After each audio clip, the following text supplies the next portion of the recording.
어떤 동산에 두 그루의 나무가 있었습니다. 한 그루는 잎도 무성하고 키도 매우 컸습니다. 그런데 그 옆에 있는 나무는 키도 작고 나약하여 전혀 볼품이 없었어요. 키가 작은 나무가 이렇게 생각을 했습니다. 내 옆에 있는 저 나무는 키가 크기 때문에 내가 햇빛을 볼 수 없고 바람도 막아서서 내가 이렇게 자라지 못하고 볼품이 없게 되었구나라고 원망을 하며 큰 나무를 미워했습니다. 마침 나무를 베는 벌목하는 사람이 거기를 지나갔습니다. 키가 작은 나무가 간절하게 부탁을 했습니다. 저 키 큰 나무를 베어 주십시오. 그랬더니 벌목하는 사람이 그 키 큰 나무를 베어 버렸습니다. 그런데 얼마의 시간이 지나지 않아서 작은 나무가 쓰러져 버렸습니다.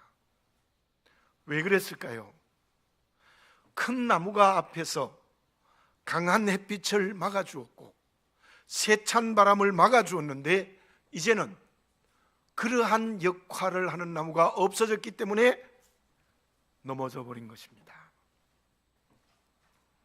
사람이 인생을 살아가면서 이렇게 생각할 수 있습니다. 필요한 것이 있다. 필요 없는 것이 있다. 그래서 필요한 것은 내게 충분해지고 필요 없는 것은 없어지면 좋겠다라는 생각을 합니다. 물론 그 생각이 옳을 수 있습니다. 그러나 지혜로운 사람은 필요 없는 것이 나에게 유익이 된다는 생각을 할 줄 아는 사람이 참으로 지혜로운 사람이다. 그렇게 말할 수 있고, 믿음과 믿지 않는 것을 떠나서 세계의 이름을 날린 모든 큰 인물들은 필요 없는 것을 유익하게 생각했기 때문에 그들이 모두가 다 큰 인물이 됐다고 볼 수 있습니다. 특히 믿음을 가지고 살아가는 저와 여러분들은 어떠해야 되겠습니까? 지금 내게 필요한 것만 있으면 되겠습니까? 필요 없다고 생각한 것은 모두 없어지면 좋겠습니까? 그런데 그렇지 않습니다. 우리가 믿음의 눈을 열고 다시 한번 가만히 이 시간 생각해 봅시다. 왜 내게 어려움이 있습니까? 그 어려움 속에 하나님의 뜻이 있습니다. 왜 나에게 병마로 고통하고 있습니까? 그 병마 속에도 하나님의 섭리가 있습니다. 물질적인 고통에도 하나님의 손길이 있고 힘든 관계에도 하나님의 뜻이 있습니다. 그것을 믿는 그리스도인이 되어지시기 바랍니다. 제가 지난 주간에 어떤 글을 읽다가 감동이 된 글이 있습니다. 소개합니다. 나도 겨울이 힘들어. 그래도 난 참나무 가지에 딱 붙어 있을 거야. 내가 겨울의 햇빛과 눈보라를 이겨내려면 내 안에 사람에게 좋은 성품이 가득 쌓이기 위해서는 그렇게 붙어 있어야 되는 거야. 여러분들, 이 글을 쓴 사람의 이유가 무엇인가 하면 바로 겨울나무가 너무 힘들어도 그 참나무에 딱 붙어 있을 때 강건하게 된다는 그런 고백입니다. 모든 상황에 하나님의 뜻이 있습니다. 그 하나님의 뜻을 보는 영적인 눈을 열려서 고난 속에서도 하나님의 손을 굳게 잡으시는 저와 여러분들이 되어져야 될 줄로 믿습니다. 본문의 말씀 1절에 이런 말씀이 있습니다. 여호와께 감사하라. 그는 선하시며 그 인자하심이 영원함이로다. 하나님은 언제나 우리에게 선하십니다. 항상 인자를 베푸십니다. 무슨 말씀입니까?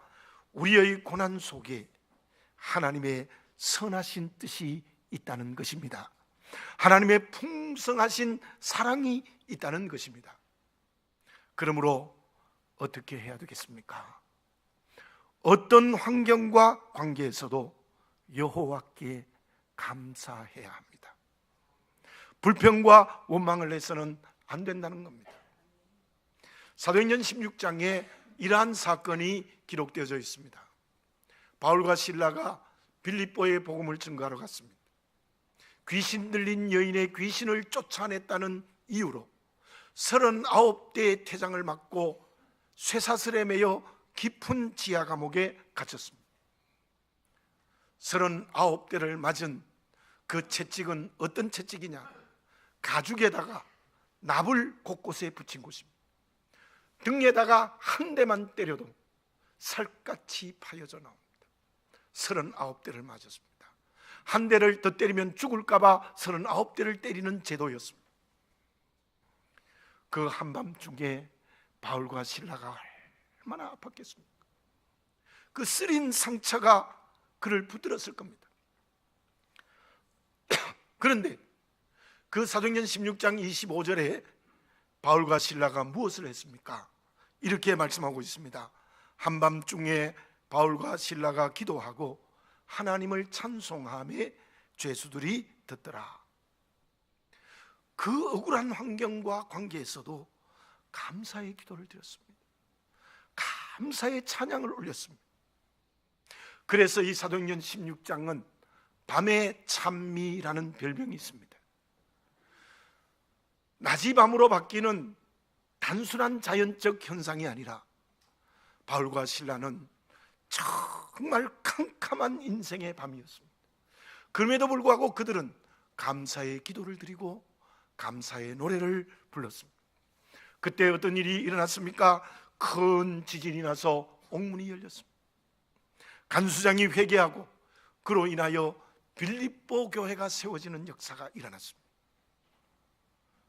여러분, 사도행전에 기록된 교회들이 그냥 세워졌습니까?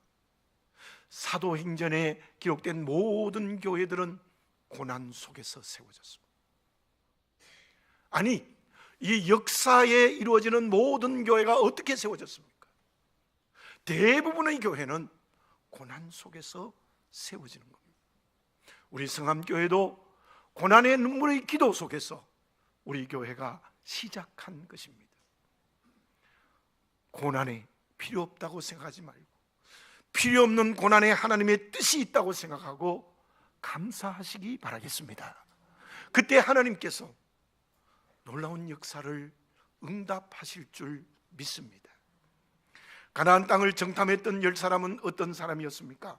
하나님이 약속으로 준 땅을 악평을 하고 돌아와서는 하나님과 모세를 원망하고 불평했는데 모세를 사람을 동원하여 죽이려고까지 했습니다. 그 원망과 불평이 10사람이 60만 온 이스라엘 백성들의 원망과 불평으로 전염병처럼 퍼졌습니다. 그 결과는 어떻습니까? 여호수아와 갈렙을 제외한 그 모든 사람들은 한 사람도 요단강 건너지 못하고 가나안 땅에 가지 못하고 광야에서 모두 죽었습니다.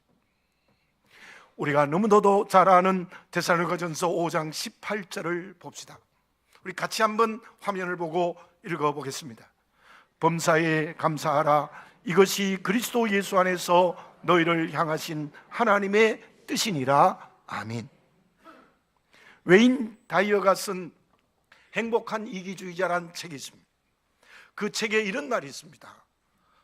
인생의 시간을 낭비하는 것이 무엇이냐? 인생의 시간을 낭비하는 것은 불평이라고 했습니다. 불평은 인생을 불행하게 합니다. 시간을 허비하게 되는 겁니다. 모든 일과 관계에 하나님의 선하신 뜻이 있습니다. 믿으시기 바랍니다. 그러므로 좋을 때 감사합시다. 어려울 때도 감사합시다. 건강할 때도 병들 때도 감사합시다. 부유할 때나 가난할 때도 감사합시다. 좋은 관계, 힘든 관계에서도 감사합시다. 그 사람이 하나님의 자녀로 인생의 걸음을 걷는 사람이고 하나님이 주시는 선물의 시간을 아끼는 지혜 있는 그리스도인입니다. 그러면 모든 환경과 관계에 선하신 하나님의 뜻이 있기에 감사해야 된다면 그 감사의 내용은 무엇이어야 합니까? 이번에 베트남에 가서 저녁 식사를 한 끼 맛있게 했는데요, 그 식사가 등촌 칼국수였습니다. 더군다나 저희 집하고 가까이에 있는 그 등촌 칼국수인데 아주 맛있게 먹었어요. 여러분들 등촌 칼국수에 가보셨습니까? 예, 저는 많이 가봤습니다. 애용합니다. 미국에 있는 우리 딸이 또 너무 좋아해요. 어떻게 그 흐름한 집의 칼국수집이 베트남까지 진출했겠습니까? 베트남만이 아닙니다. 전국 각처에 등촌 칼국수가 있습니다. 저 마곡 가까이, 가깝지 않습니까? 그 칼국집하고 마곡 가까이에 또 있어요. 제가 알아보니까. 어떻게 그렇게 유명해졌습니까? 그 이유가 여러 가지 있겠지만 제 개인의 생각으로는 간단한 메뉴 때문입니다. 그 집에 가면요, 선택하라는 메뉴판이 없습니다. 가면 냄비가 올라와요.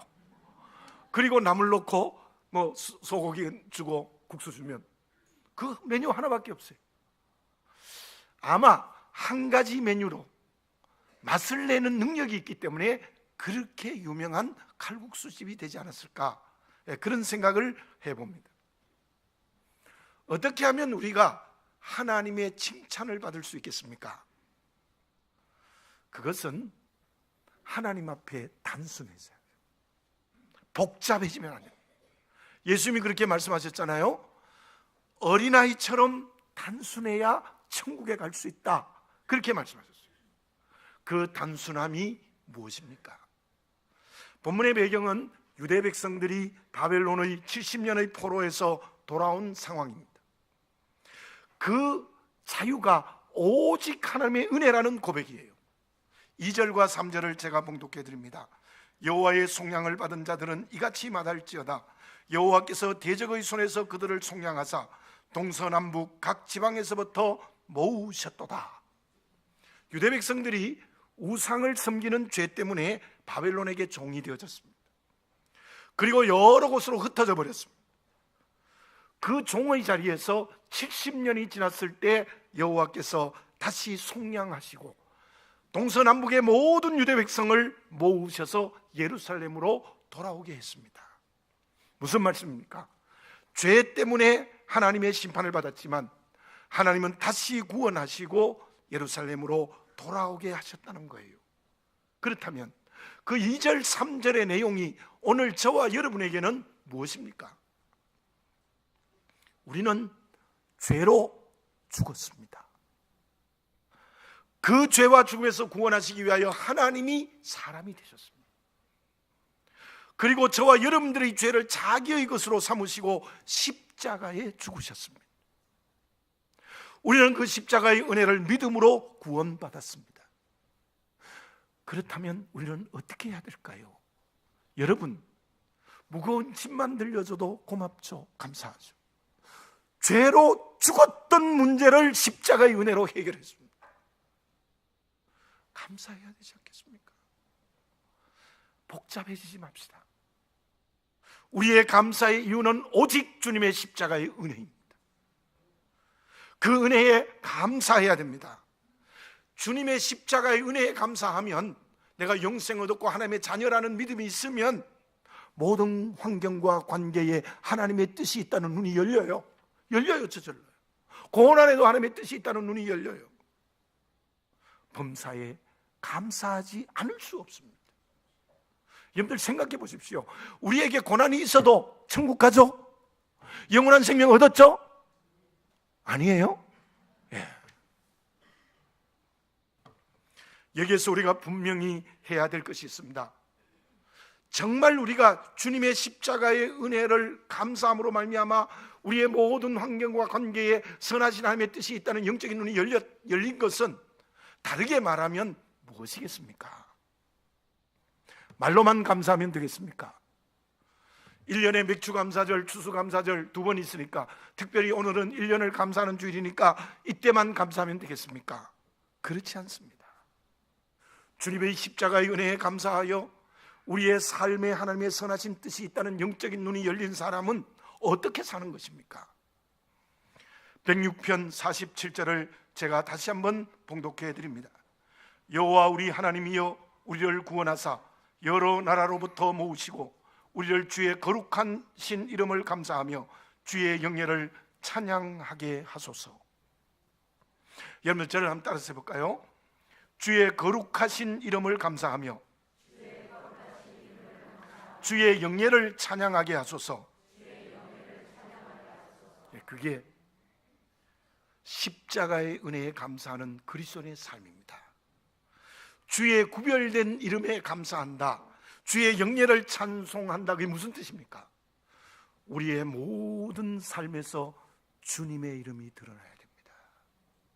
내 이름이 드러나면 안 됩니다. 다른 사람의 이름이 드러나면 안 돼요. 정말 주님의 십자가의 은혜로 감사하는 그릇이 되었다면, 모든 환경과 관계에 선하신 하나님의 뜻이 있다는 것을 보는 영적인 눈이 열렸다면, 우리의 모든 행동, 삶, 움직임 모두를 통하여서 주님의 이름이 드러나야 돼요. 내 이름 드러나면 안 돼요. 다른 이름 드러나면 안 돼요.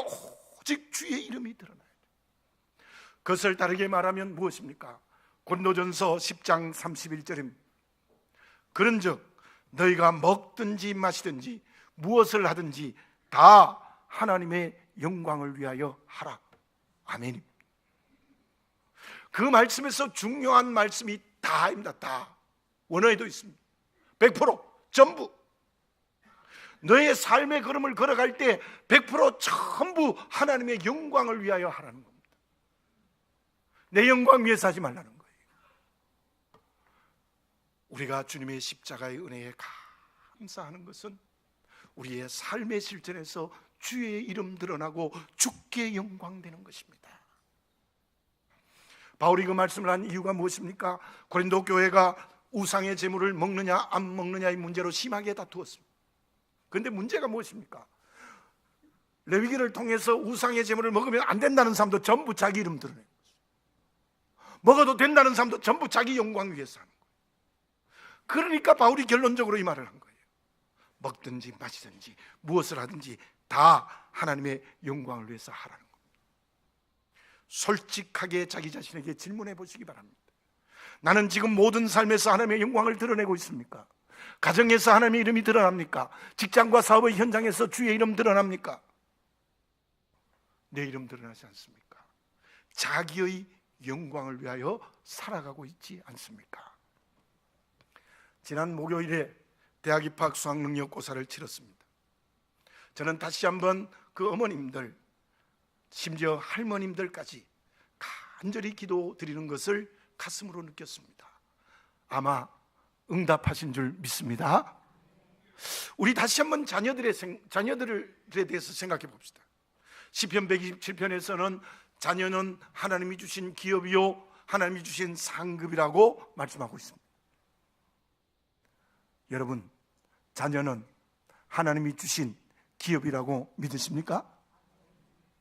그 말이 무슨 뜻입니까? 내 것이 아니라는 거예요. 내 소유가 아니라는 거예요. 하나님의 소유예요.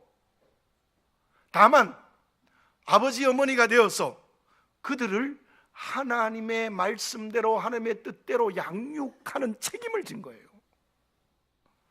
믿음으로 양육해야 됩니다.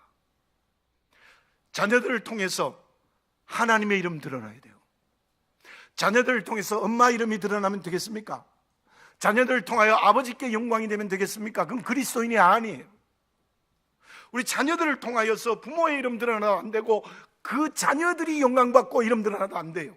정말 살아있는 그리스도인은 자녀를 통해서 하나님의 이름 드러나고 주께 영광이 돼야 되는 거죠. 그렇다면 우리가 어떻게 해야 되겠습니까? 내게 맡겨진 모든 자녀를 믿음으로 양육해야 됩니다. 믿음으로 양육하는 가장 첫 번째 기본 자세가 우리 자녀들을 주의를 지키게 해야 됩니다. 저는 이렇게 생각합니다. 태중에 있을 때부터 주의를 지켜야 돼요. 어릴 때 주의를 지키게 해야 됩니다. 우리 아가들 데리고 오면 내가 예배 못 드린다, 여러분들 아가들 데려와서 예배 못 드려도 그때부터 주일 지키는 아이들은 믿음으로 양육되는 거예요. 어떤 일이 있어도 주일을 지켜야 돼요. 왜?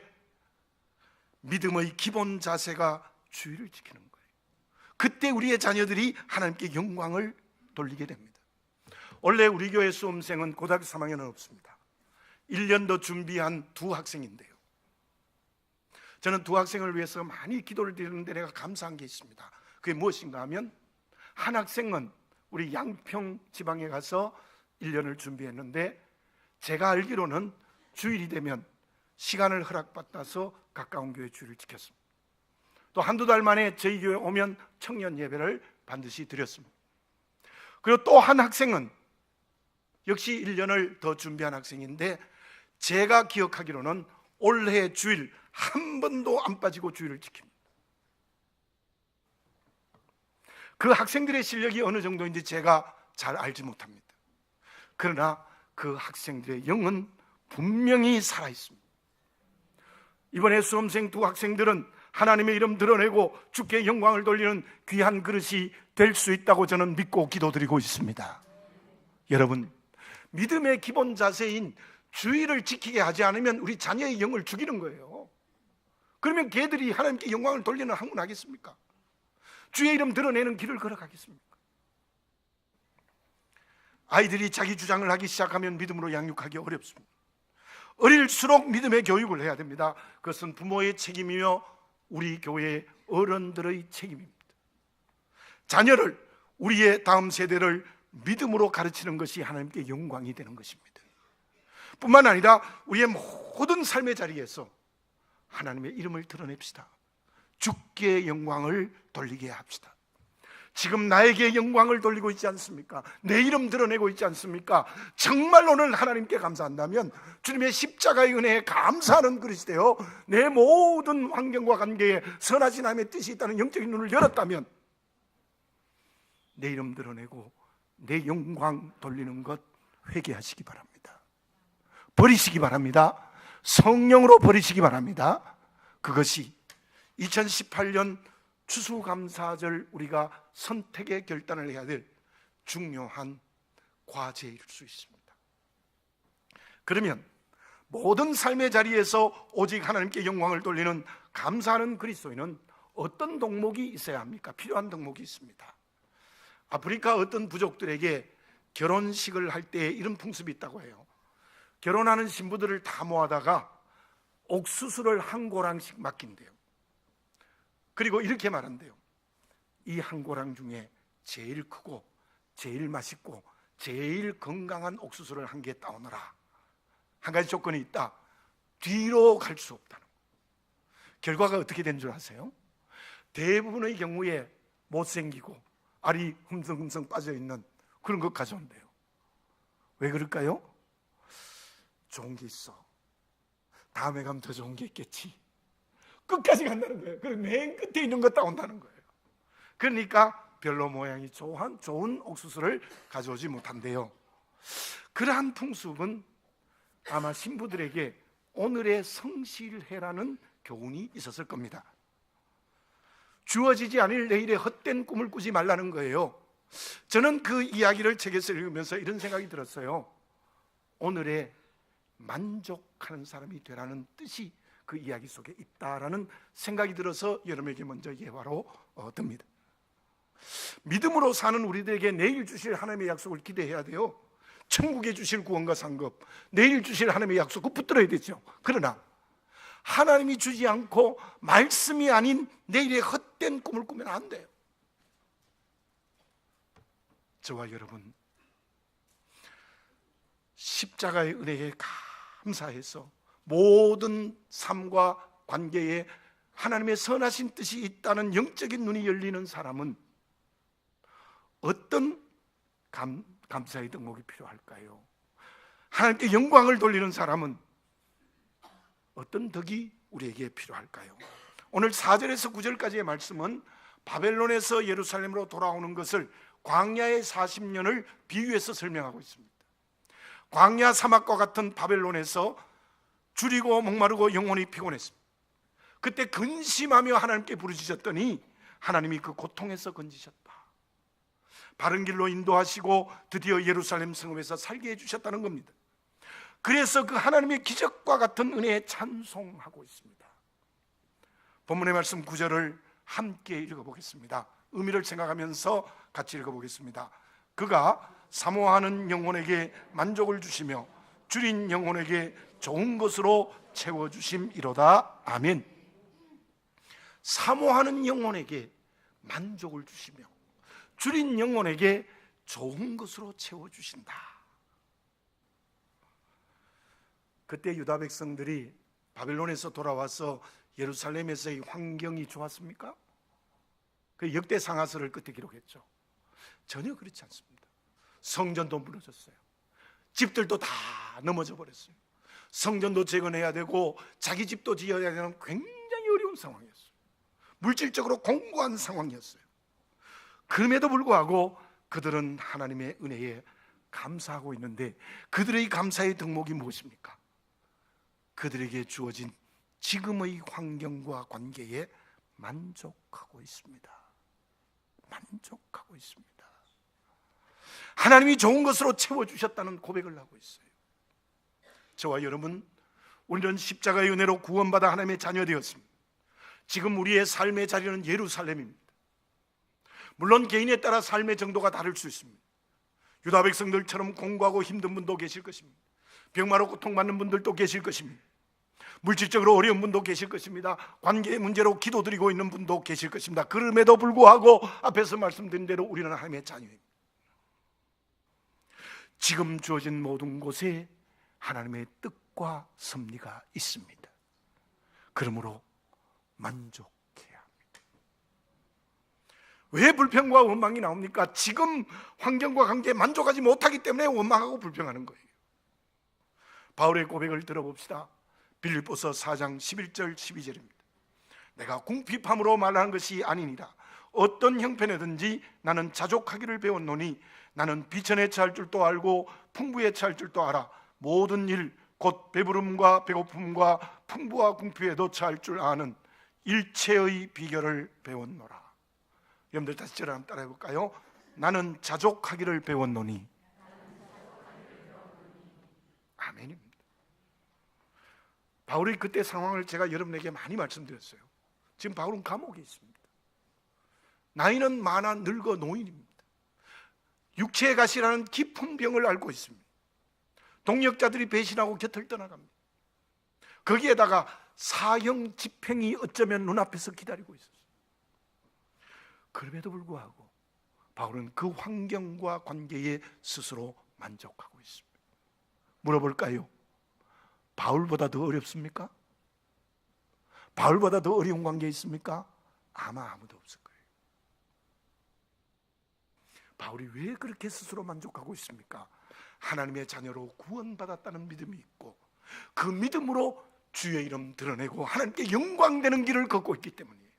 그래서 그 감옥 속에서도 스스로 만족하고 있는 거예요.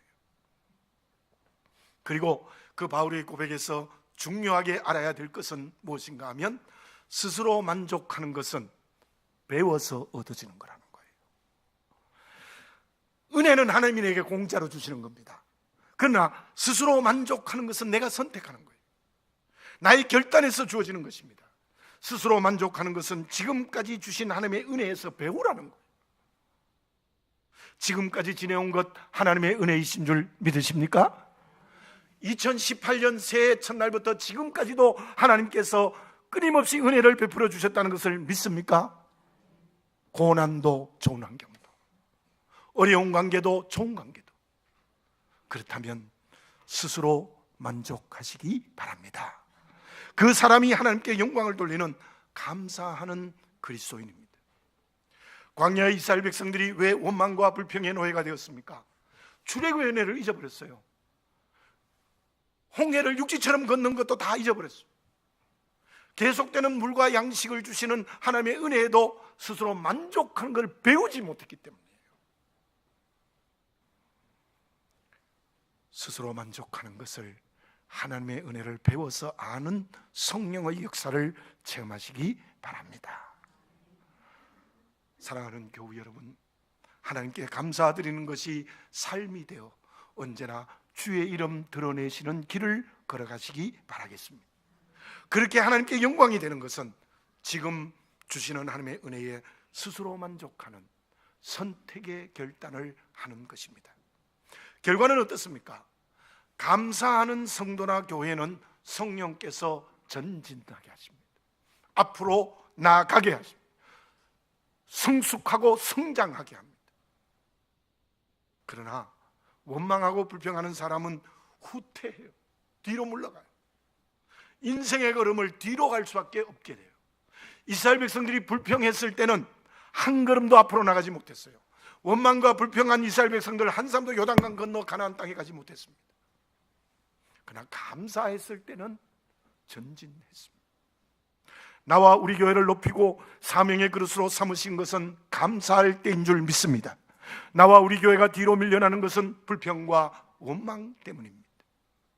우리 모두 하나님의 은혜에 감사함으로 앞으로 전진하게 하시는 성령의 은총을 받아 누리시기 바라겠습니다. 지금 나는 하나님의 은혜에 감사하여 주의 이름을 높이고 있습니까?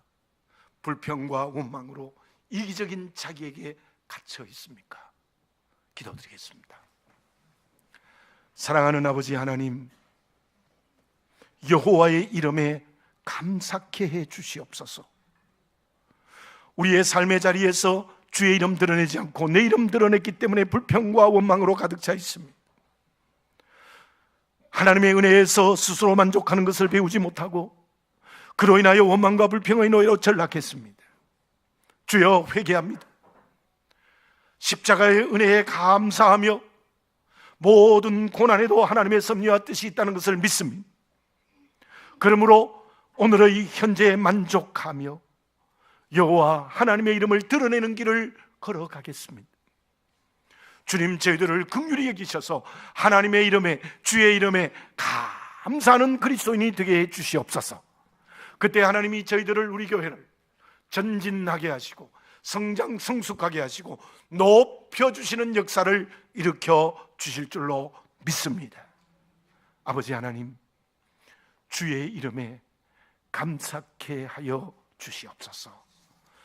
하나님의 아들 우리 주 예수 그리스도의 이름으로 기도드립니다. 아멘.